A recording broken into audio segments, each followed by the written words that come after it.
A Fórmula 1 se acostumou a ver acidentes durante as corridas. Graças à evolução tecnológica e de regulamento, as batidas se tornaram parte integrante, embora indesejável, do esporte, e às vezes, bem às vezes, a bagunça reina e vários pilotos acabam se acidentando junto. Mais comum em algumas categorias como a NASCAR, os Big Ones são mais raros na Fórmula 1 e, em geral, têm proporções menores do que os da categoria americana, mas ainda assim acontecem, e é nesse tipo de situação que essa lista se baseia.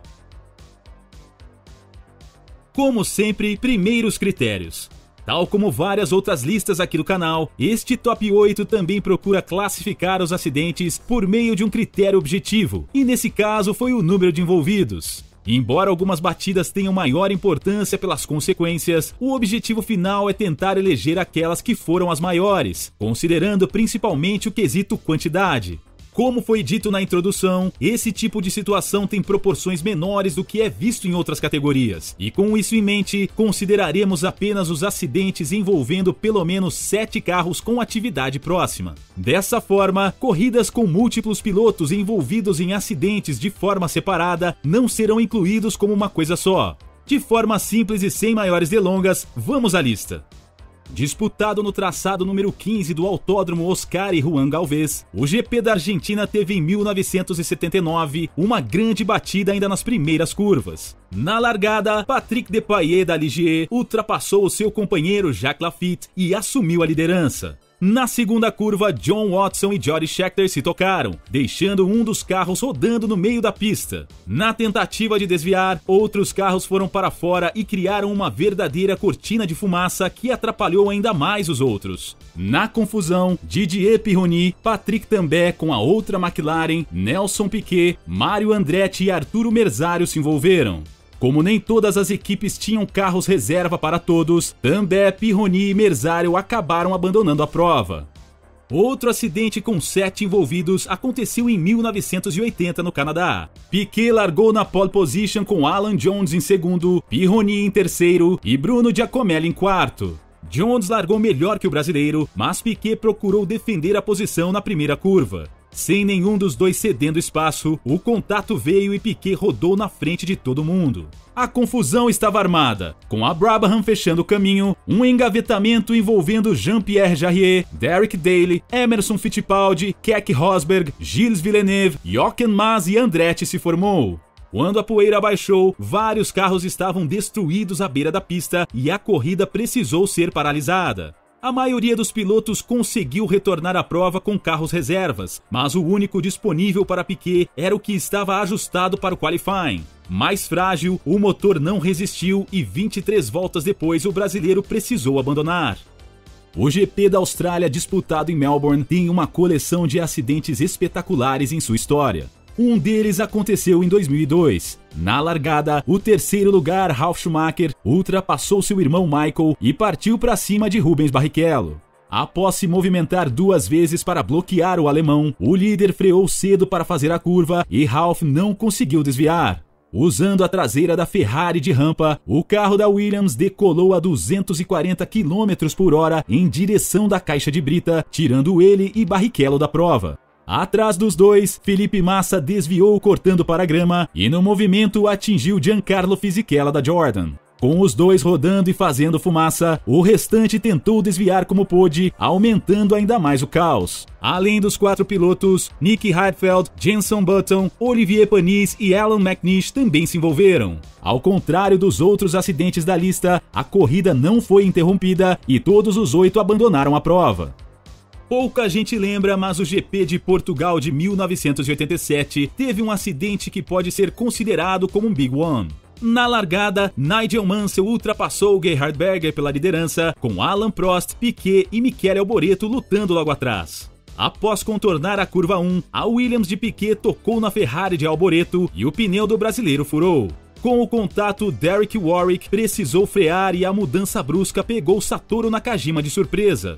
Os carros que vinham atrás não tiveram tempo nem espaço para reagir e a confusão estava formada. Martin Brundle, Theo Fabi, Christian Denner, Adrian Campos, René Arnoux, Philippe Alliot e Ed Cheever foram pegos no acidente. A confusão era tão grande que os fiscais não souberam exatamente o que fazer e demoraram quase uma volta para interromper a corrida.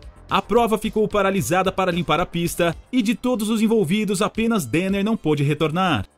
O GP da Grã-Bretanha de 1973 ficou famoso pelo acidente ao fim da primeira volta que destruiu 9 carros. Jody Scheckter da McLaren tentou ultrapassar Denny Hulme na saída da Woodcote, mas acabou rodando e ficando parado na pista.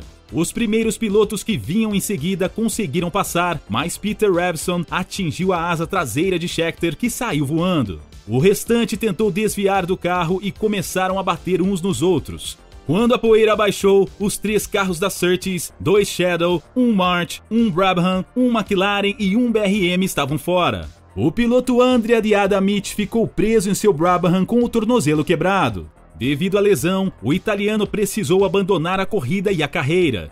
Depois de uma longa pausa para limpar a pista e sem maiores feridos, a corrida conseguiu ser reiniciada com 18 carros.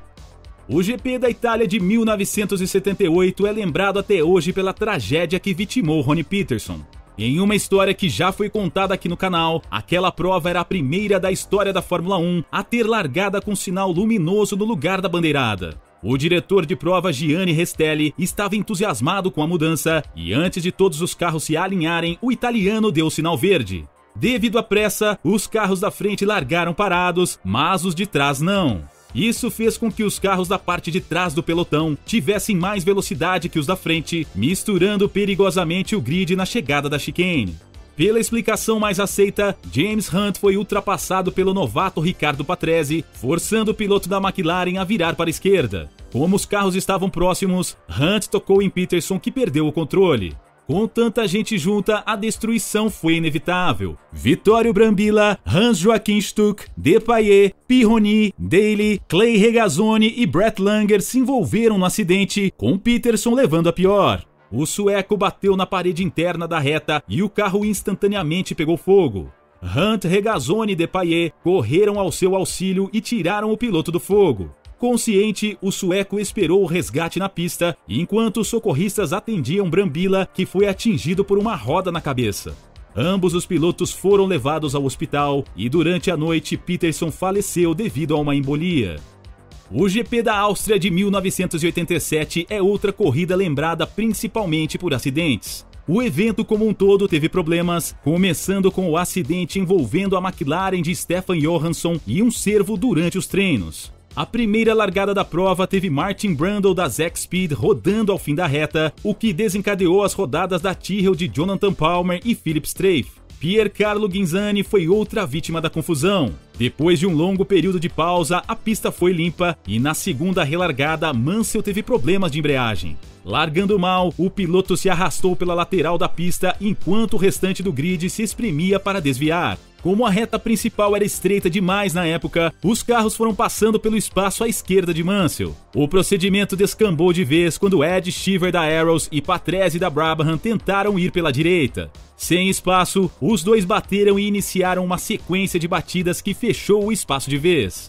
Johansson, Alex Caff da Osella, Ivan Capelli da March, Pascal Fabre da AGS, Philippe Ayot da Larus e a Zack Speed de Brundle e Christian Denner bateram em sequência, formando uma pilha de carros destruídos no meio da pista.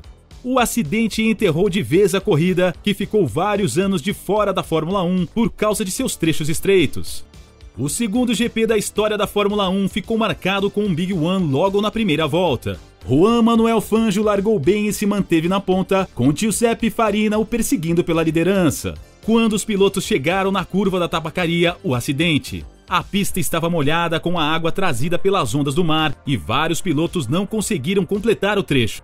Fangio escapou da confusão, mas Farina bateu na parede e voltou para o traçado. O Alfa Romeo do italiano ficou no caminho dos demais, que pouco puderam fazer.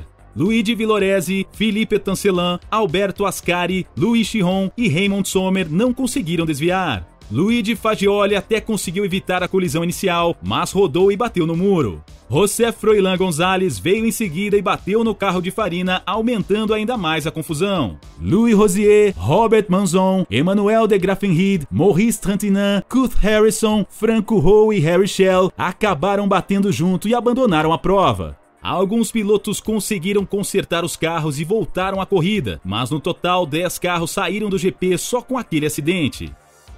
A edição de 1998 do GP da Bélgica é histórica. A prova começou com a pista encharcada e com uma chuva que insistia em cair.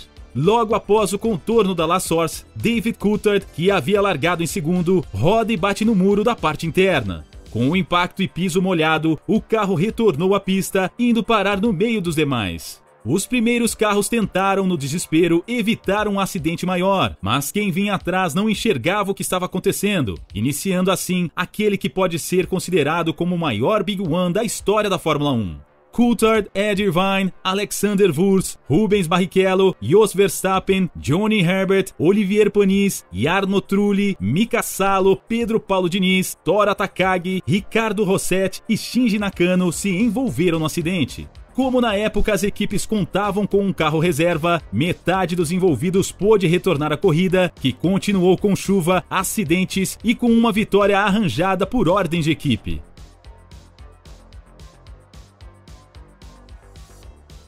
Se você gostou do vídeo e quer mais informações sobre Fórmula 1, Indy, entre outros, inscreva-se no canal. Dúvidas, sugestões ou dicas são sempre bem-vindas, deixe aqui nos comentários.